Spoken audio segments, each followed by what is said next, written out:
Muy bien, muy buenos días. Acabamos de tener esta mañana una nueva reunión del Gabinete de Procrecimiento y Empleo con el Presidente de la República, donde hemos tratado varios temas. En primer lugar,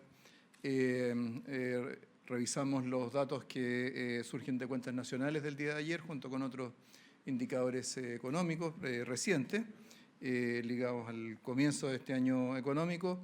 En segundo lugar, tuvimos una presentación del Ministro de Transporte y Telecomunicaciones sobre los proyectos de inversión en puertos y también analizamos el avance en la identificación de proyectos de inversión en el sector público, que es una parte importante, ¿cierto?, de la inversión en el país, particularmente en materia de infraestructura. En lo que se refiere a las cifras, bueno, ya ha sido ampliamente conocido los resultados del año 2024 de cuentas nacionales publicadas por el Banco Central, donde la economía el año pasado finalmente creció un 2,6%, algo por encima de la cifra preliminar que se había estimado y muy cercano a lo que el gobierno había previsto en distintos momentos del tiempo. Creo que lo que es interesante en el informe de cuentas nacionales no solamente la cifra agregada, sino que también los componentes, la trayectoria y la distribución. La información del Banco Central actualizó también los datos del 2023 y 2022. En ambos casos hizo también algunas correcciones al alza en las cifras de crecimiento de esos años. Y en lo que se refiere a la actividad durante el 2024, se constata que está, luego de haber tenido un segundo trimestre que fue más débil, en el tercer y cuarto trimestre tuvo una expansión significativa, particularmente en el cuarto en la comparación en 12 meses. En esa misma materia de trayectoria, también surgen cifras más positivas para la inversión, en el sentido de que la cifra negativa del año se explica básicamente por el primer trimestre, donde, como había ocurrido en la segunda mitad del 2023, habíamos tenido una evolución a la baja de la inversión en maquinaria y equipos, y eso se fue recuperando durante toda la segunda mitad del año, al punto que ya en el último trimestre del 2024 terminamos con un crecimiento en 12 meses comparado con el último trimestre del año anterior de 3,3% de la formación bruta de capital fijo. Eso va marcando una cierta tendencia de algo que ya a esta altura está siendo recogido por todos los analistas, todas las proyecciones, que es que en el 2025 vamos a tener una expansión de la inversión que va a ser significativa. Hay muchos proyectos que están identificados para iniciarse durante este año en minería, en energía, en infraestructura. Así que vamos a tener también en este sentido un cierto cambio en la composición de los motores del crecimiento. Esperamos que las exportaciones sigan siendo un motor importante, pero a eso se suma ahora la inversión y también observamos un comportamiento más dinámico del consumo, especialmente en los últimos datos. Así que con todo eso a la mano, como señalábamos ayer, no hay, al menos mirada a la economía local, la economía doméstica, no hay elementos que sugieran que la actividad tenga que crecer menos que en el 2024, este año 2025. Está partiendo con un buen impulso.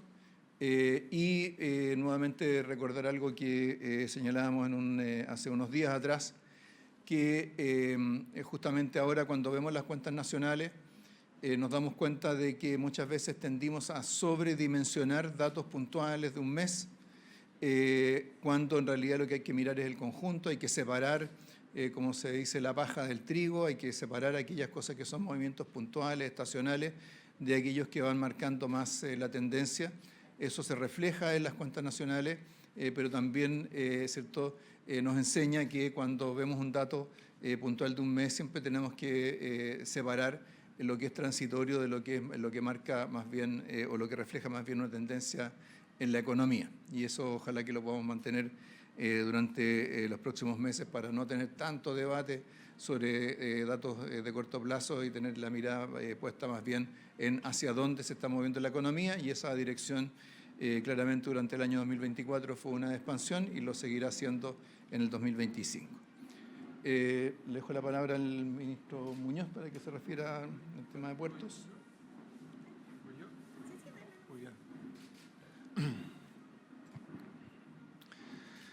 Bien, nuestro sistema logístico portuario es fundamental para nuestro país, para el desarrollo de nuestra economía. El 90% de nuestro comercio con otros países ocurre a través de las vías marítimas. Nuestra logística y portuaria es un 4% de nuestro PIB. Y cada dólar que invertimos en el sistema logístico portuario genera un retorno de un 2,5 dólares. Es decir, es un sistema que es extraordinariamente importante de mantener operando en forma efectiva. Nuestro sistema logístico portuario funciona bastante bien. Por supuesto que siempre hay oportunidades de mejora, pero en una reciente reunión en el Banco Mundial se destacaba a nuestro país como un país que resulta ejemplar en materia de logística, por ejemplo, de alimentos para poder exportar, por ejemplo, todas nuestras frutas. Nuestro gobierno está avanzando en ir preparando las mejoras al sistema logístico portuario con una mirada de largo plazo, entendiendo que son inversiones que requieren mirar décadas adelante.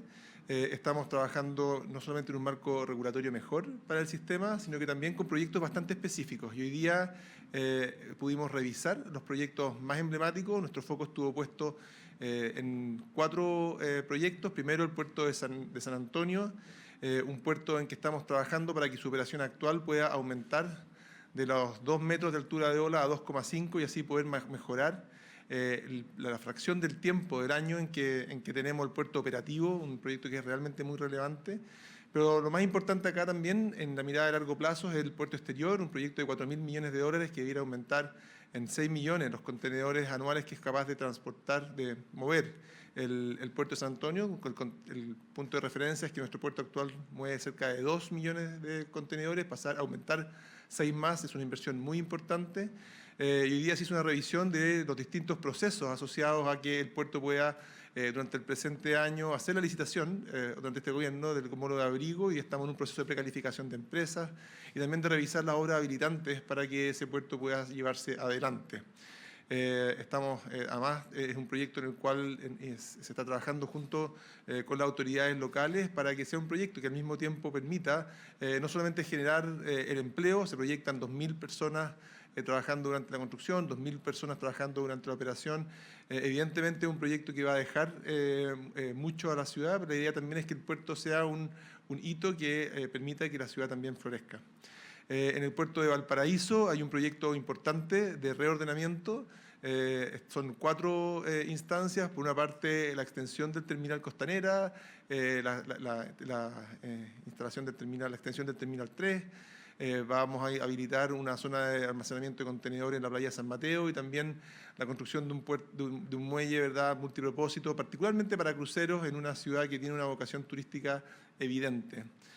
También pusimos la mirada en el sector de Magallanes, donde la industria del hidrógeno verde exige poder preparar nuestros puertos para poder recibir las grandes hélices, ¿verdad?, que son fundamentales para poder generar energía a partir de la energía eólica, generar el hidrógeno verde. Ahí el foco está puesto por una parte en la mejora de nuestro puerto actual en Mardones, no solamente el reforzamiento y el incorporar grúas, sino que además extenderlo, de modo de duplicar su capacidad y de esa manera poder recibir las hélices que van a ser fundamentales en Magallanes. También está la necesidad de poder extender el muelle de Laredo, que está en las instalaciones de ENAP, para poder dar una completa respuesta a los proyectos de hidrógeno verde que se vislumbran, que se van a realizar allí o que van a iniciarse dentro de unos años.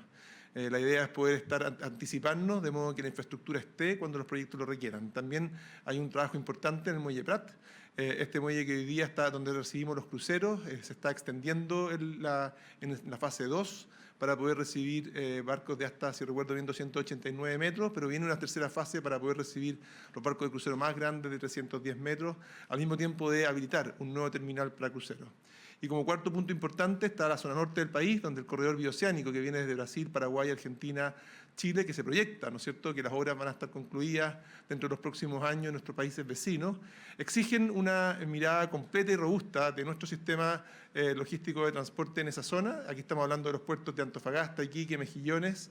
En el caso de Iquique se está trabajando en un terminal extraportuario en la zona de Alto Hospicio, donde los camiones puedan descargar y puedan hacer de buena forma toda esa gestión necesaria que evite que los camiones tengan que llegar a hacer sus maniobras directamente al puerto. En el caso de Antofagasta tenemos una licitación por cerca de 35 millones de dólares para extender el módulo de abrigo y de esa manera poder reducir de forma muy importante, en un 90%, los días en que el puerto de Antofagasta está inhabilitado para poder recibir barcos. También se está trabajando en la zona de La Negra, en Antofagasta, en las afueras de Antofagasta, para poder generar un buen sector logístico. Hay que urbanizar, ¿verdad? Hay que habilitar una caletera y después hacer la licitación de todos los terrenos para poder generar todos los lugares de recepción de camiones que eviten de nuevo, como zona extraportuaria, que los camiones tengan que bajar hasta la ciudad. En suma, acá el gobierno está teniendo una mirada de largo plazo con proyectos que reconocen un sistema portuario que funciona en forma adecuada, pero que no se puede confiar. Hay que mirar las proyecciones de demanda hacia el futuro y eso exige inversiones, así como también medidas tácticas y más de corto plazo en las cuales estamos trabajando.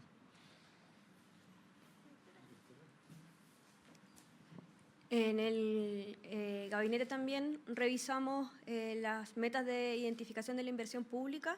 Nosotros teníamos una meta como gobierno de llegar al 90% de identificación de la inversión pública. Esto significa en la práctica de poder tener la cartera de proyectos listos para ser ejecutada al mes de febrero del orden de los 5.000 millones de dólares.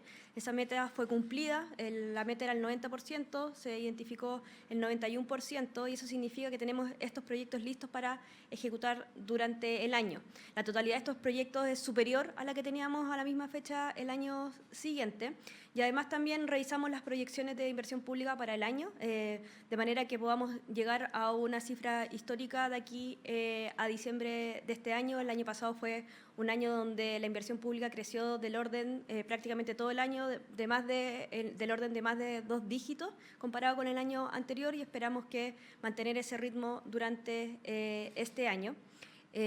Además también que durante el mes de enero con el Ministerio de Desarrollo Social trabajamos un instructivo especial para darle proporcionalidad a la evaluación de proyectos de manera que los proyectos chicos no tengan necesariamente que tener los mismos antecedentes que los proyectos grandes y así poder llegar más rápido y agilizar la inversión pública en las distintas comunas del país.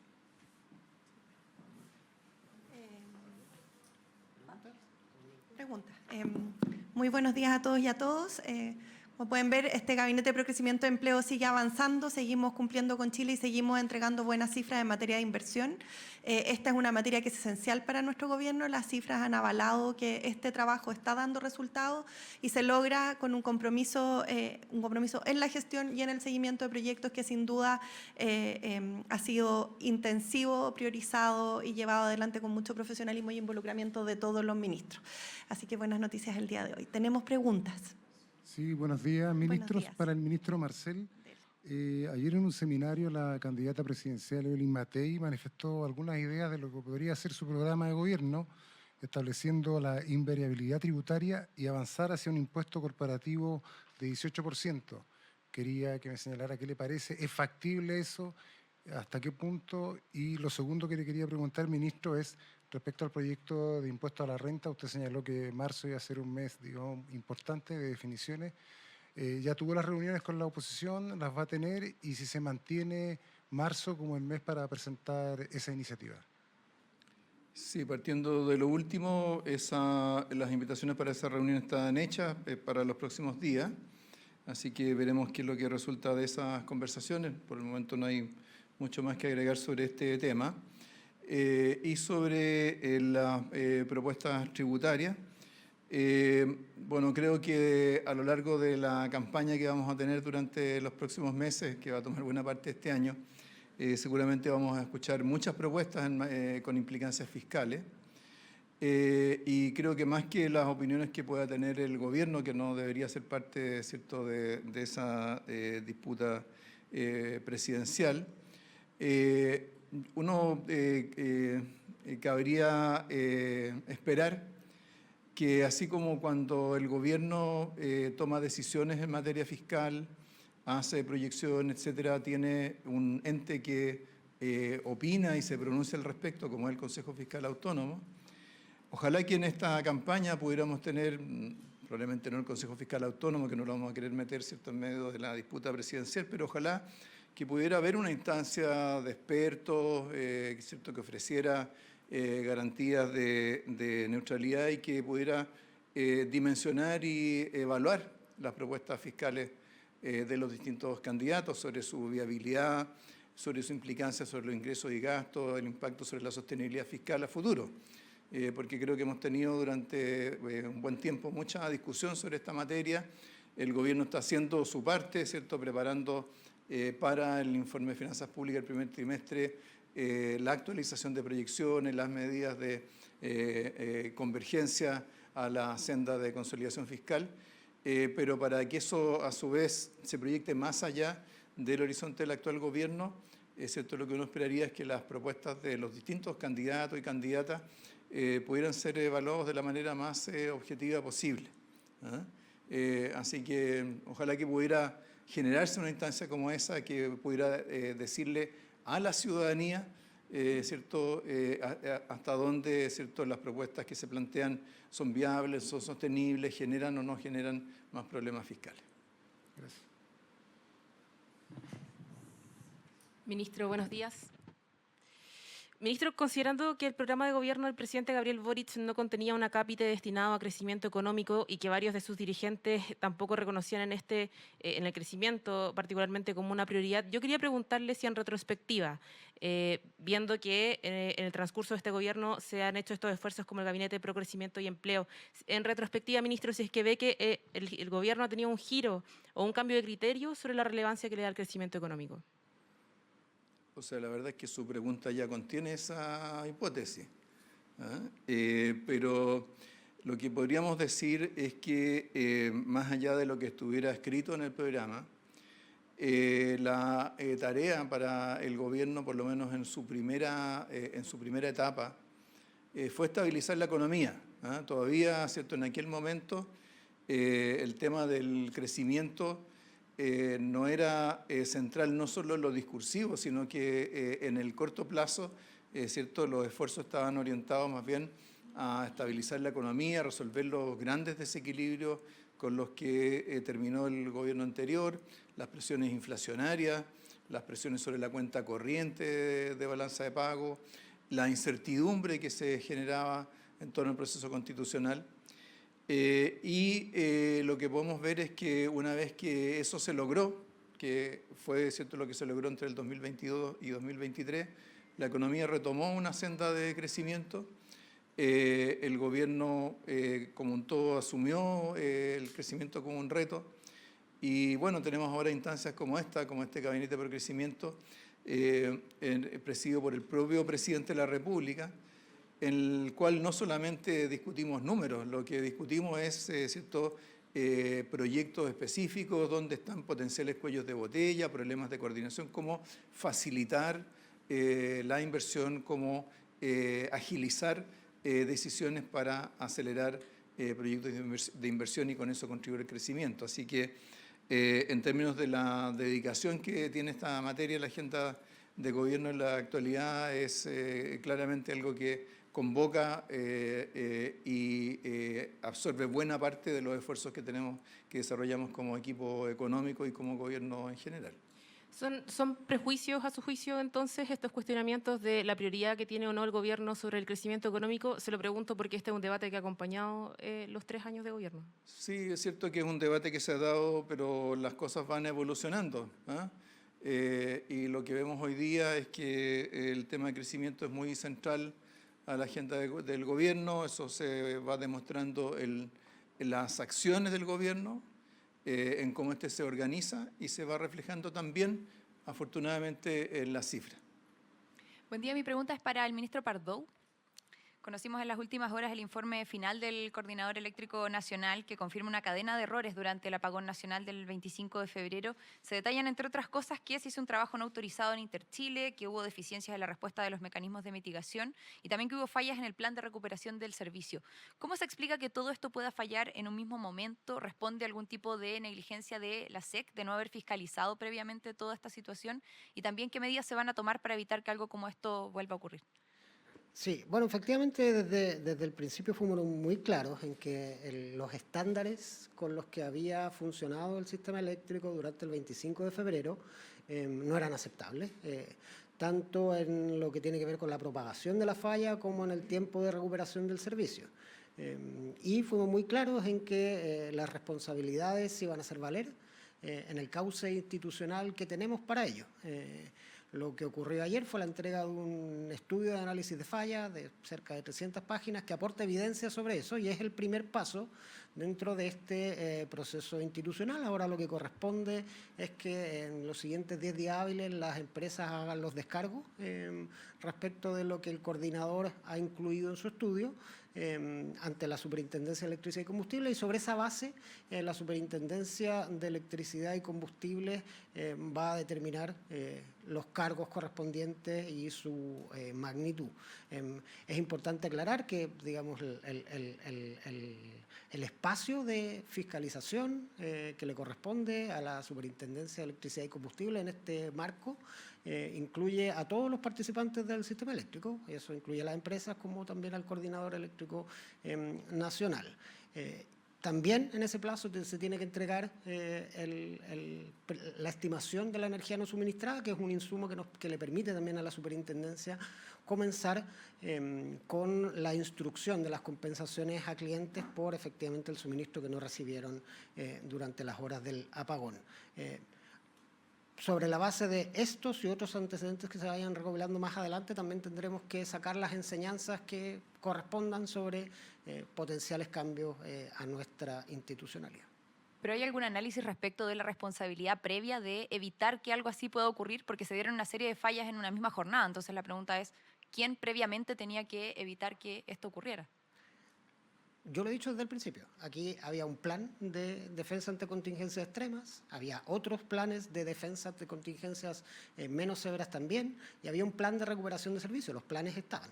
El punto es que ocurre en la implementación de esos planes, en el diseño de esos planes, y eso es lo que se va a determinar en el proceso institucional que hoy día está en curso, cuyo hito primero fue la entrega de este estudio de análisis de falla durante las horas de noche. ¿Pero quién falla en la fiscalización previa para poder garantizar que estos planes se cumplan?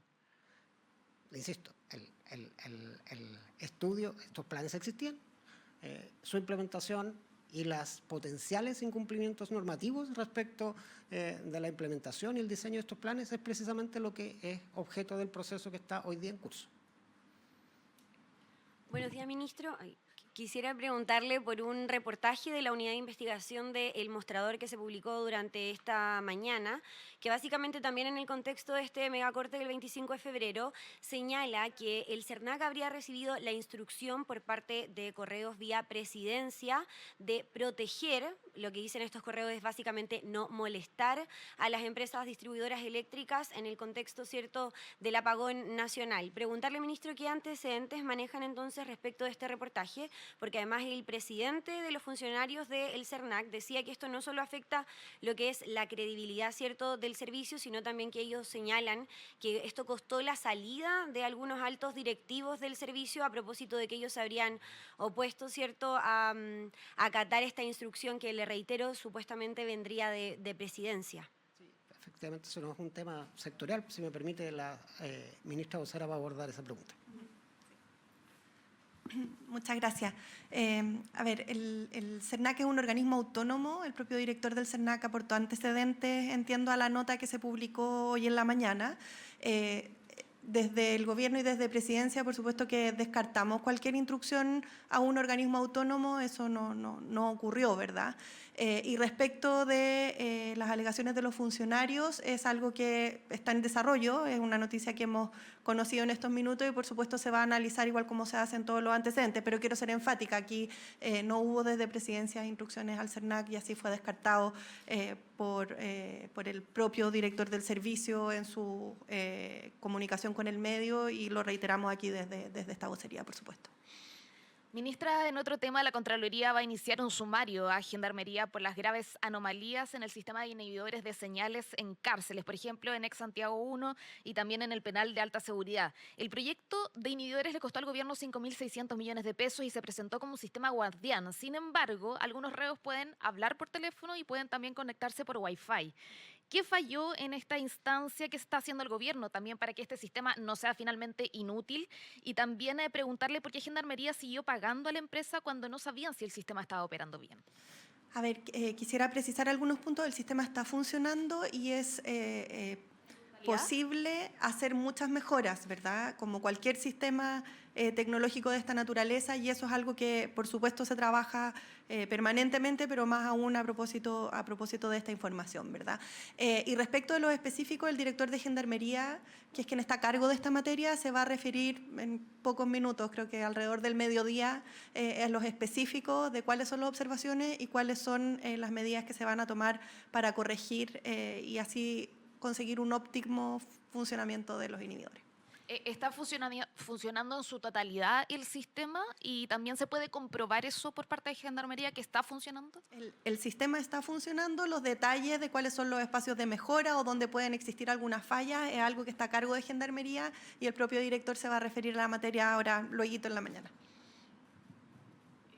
¿Cuál es la explicación formal del gobierno a propósito de la demora en este protocolo de expulsión de extranjeros irregulares hacia Bolivia? ¿Qué es lo que ha demorado? ¿Hay un problema de gestión? Y se lo pregunto porque el propio director de Migraciones nombra, por ejemplo, la falta de impresoras como uno de los obstáculos para empezar con esto. ¿Qué es lo que está pasando en ese caso? A ver, el ministro Elizalde, a cargo de esta materia, se refirió a esto en la mañana. Va a existir prontamente una nueva reunión con las autoridades bolivianas de manera de poder hacer una implementación adecuada de este acuerdo. Ustedes tendrán, y permítanme explicar, existen implementaciones específicas en el propio territorio, en las fronteras, que requieren de una articulación permanente y es por eso que se va a realizar esta reunión, pero esto en el marco de una conversación que se tiene de manera permanente con las autoridades y a propósito de un acuerdo que es muy relevante para el gobierno y por supuesto se tiene que cumplir.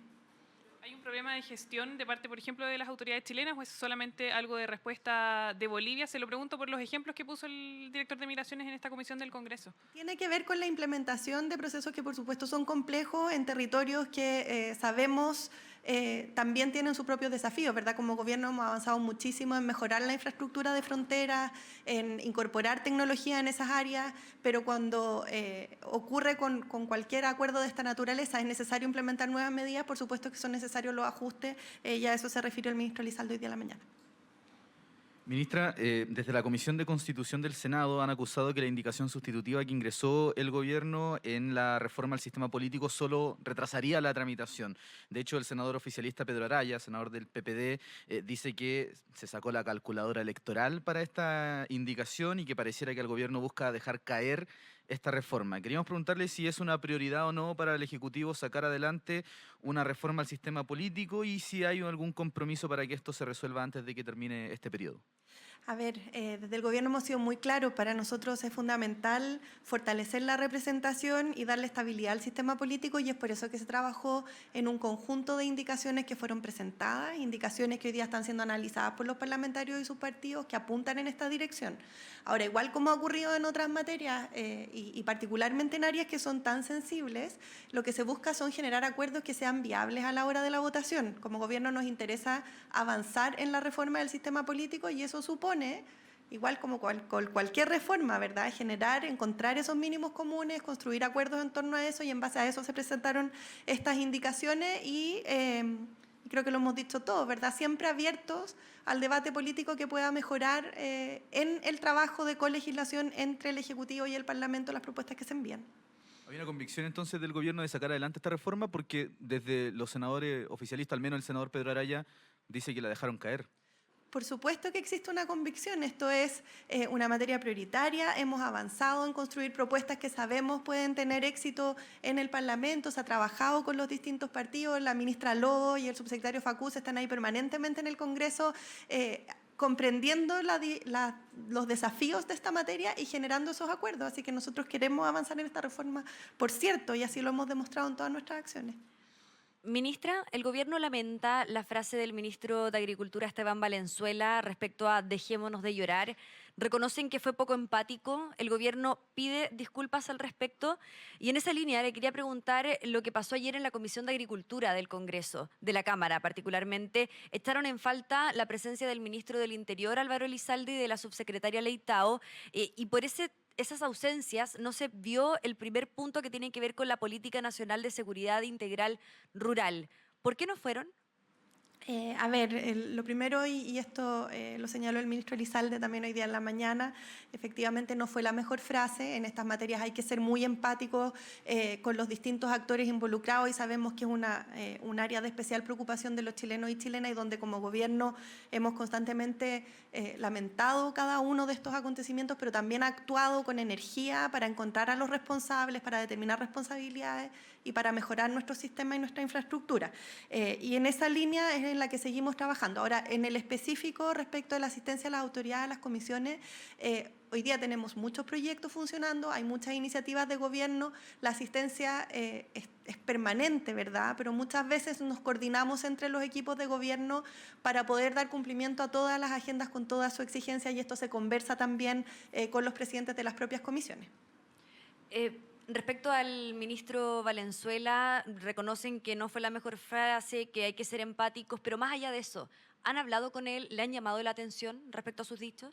A ver, como gobierno nosotros trabajamos permanentemente coordinados, lo dijo hoy día el propio ministro Elizalde, no fue la mejor frase, lo que no significa que no estemos extremadamente preocupados y ocupados en esta materia y eso hace parte del trabajo permanente. Aquí mismo desde la vocería estamos calibrando y tratando de entregar el mejor mensaje posible todas las veces y respecto de los dichos específicos yo creo que no hay nada más que agregar, ¿verdad? Fue claro el ministro Elizalde, lo estoy diciendo yo ahora, aquí lo que interesa es cómo avanzamos en acciones que puedan efectivamente hacerse cargo de los desafíos que tenemos en materia de seguridad. Hola, ministra. Quería preguntarle si es posible confirmar si mañana se va a promulgar finalmente la reforma a las pensiones, si se invitó o no a la oposición a este acto que entiendo va a ser fuera del Palacio de la Moneda porque los senadores Galilea y Coloma dijeron que no habían sido invitados a esta ceremonia del día de mañana y también preguntarle si cómo podría finalmente impactar esta última, muchos dicen, gran reforma que va a dejar este gobierno. Bueno, efectivamente se va a promulgar mañana y tenemos aquí a uno de los, para el otro lado, de los protagonistas de que esta buena noticia se transforme en una realidad. Yo quiero resaltar que la importancia del hito, ¿verdad? Porque la promulgación y luego la publicación en el diario oficial desencadena un calendario en los próximos meses, en los próximos años, donde se van incorporando y aplicando los distintos beneficios que considera la reforma, una reforma que por supuesto estamos muy, muy orgullosos. El acto de promulgación va a ser efectivamente mañana, alrededor del mediodía, y respecto de las invitaciones, por supuesto siempre se cursan invitaciones muy amplias a todos los actores políticos, en este caso en particular, lo hemos dicho una y otra vez, este es un acuerdo que se logró con parte importante de la oposición, no así con un sector de la ultraderecha que no quiso estar en la conversación y es algo de lo que como país tenemos que estar extremadamente orgullosos todos. Súper. Muchísimas gracias. Que tengan un buen día. Gobierno de Chile. Chile avanza contigo.